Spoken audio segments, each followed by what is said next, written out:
Hi everyone, it's Lizzy B. I'm wanting to do this video in order to give you guys some support and inspiration and a little bit of, I don't know, kind of the word that comes to mind is collaboration when it comes to feeling our feelings and living our lives anyway. Something that happens to me, my big thing is helping people move forward in their lives and achieve the life of their dreams, because that's something that I feel like I'm continuously doing and working on and coming up against certain blocks and certain fears that pop up. And a lot of what I've had to overcome in the past 10 years has been a lot of self-defeating behaviors and self-defeating thought patterns, and thinking that, I have to live a life that someone else wants for me and that I'm not capable of living my own life. And so a lot of why I'm doing the work I do, the coaching, the healing, the videos, all of that, and work with kids, is to remind myself and remind you guys that ultimately we are here to fulfill our own soul purpose and to be happy with who we are and to be ourselves, our unique selves that we are. And what kind of trips me up in the process of doing that, because I am a recovering people pleaser, codependent, perfectionist, overachiever.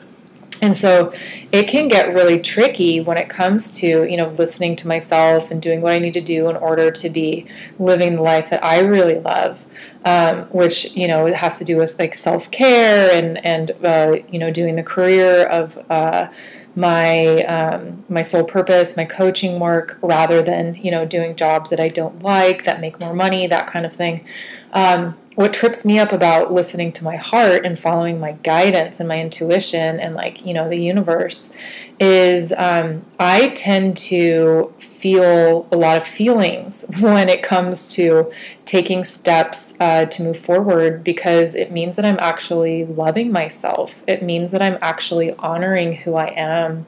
And it means that I'm taking that time that is so precious to sit and be quiet and to listen and to give myself that care and that nurturing and that love that I've wanted for so long, but haven't been able to give myself. I didn't really feel like I've received that a lot in most of my life.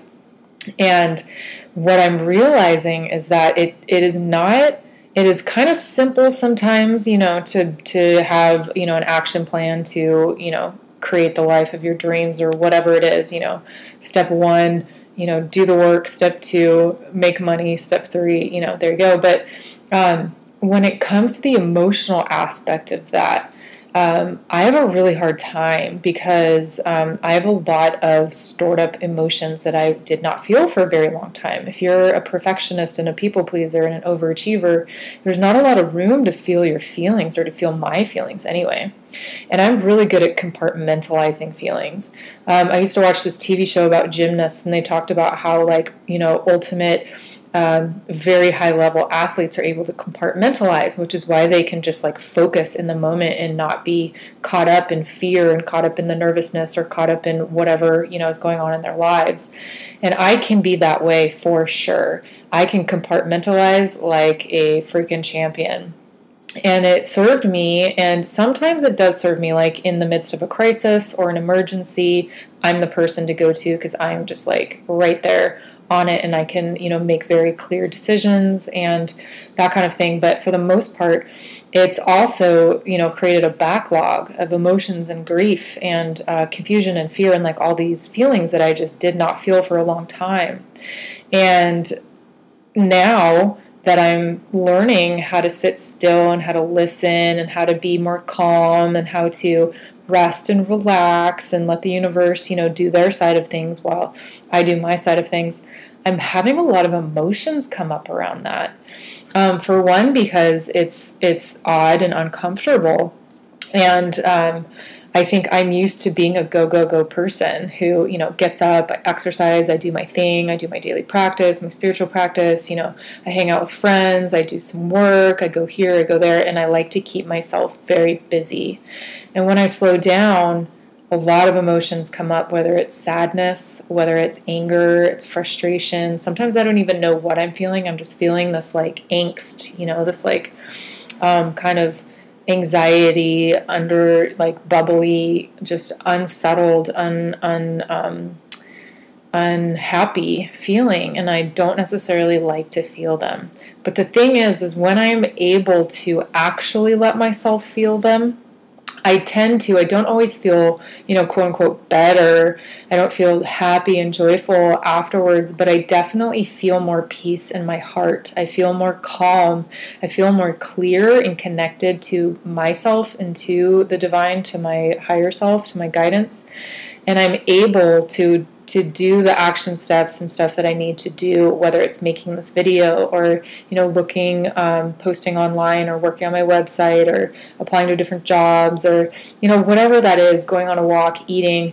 I can do that because it's like I oftentimes see in myself and in others when we have all these emotions building up in our brain, it kind of turns into this like smog. I don't want to say it's a black cloud because I don't want to give emotions a bad connotation, but it turns into, it's like smog in our brain and in our energy centers, and it is so you can't really feel or sense very clearly what's going on because you're sensing the smog. It's like going outside, and there's like a big bank of fog, a big fog bank, and you're walking through it and you can't really see. But as soon as that clears, and the way to do that is by, feeling your feelings, whether it's crying, maybe punching some pillows, talking to a friend, doing some creative release work, whatever that is, to clear your feelings.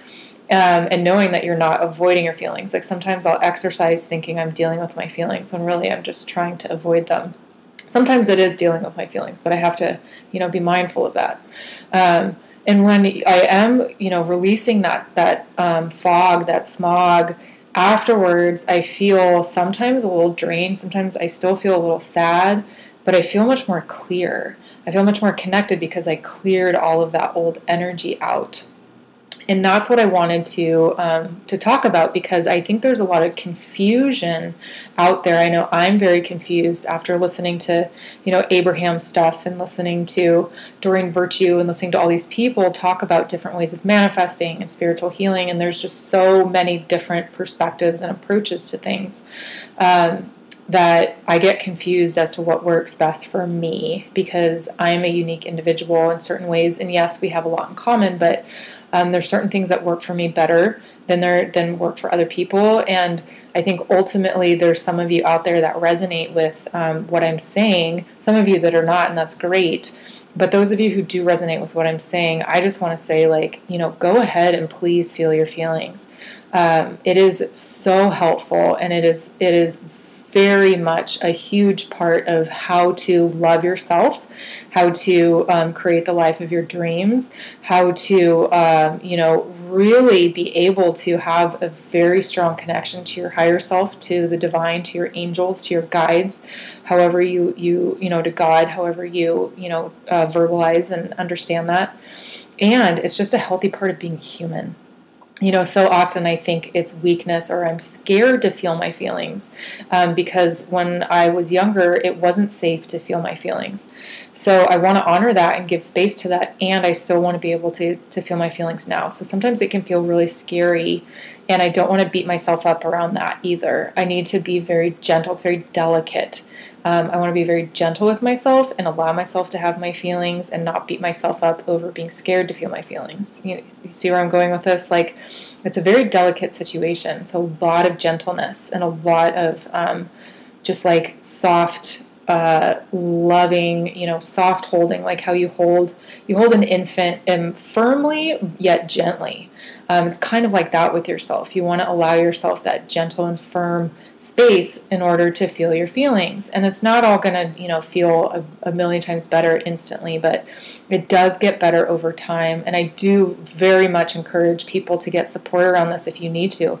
There's therapists, there's coaches, there's, priests, there's all kinds of people. There's 12-step groups, all kinds of support groups out there to help support you in this process, because you are not alone. You are never alone.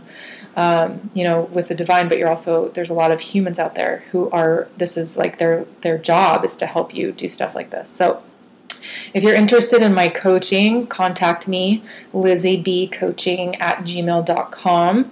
My website is in the process of going up, so you can check out lizzybcoaching.com. There, honestly, right now, as I made this video, maybe this is changing later on, there will be more, but basically I'm in the process, and that's part of the steps that I'm taking right now is to get that up. But I wanted to put this out there anyway and show you that, you know, I'm not perfect.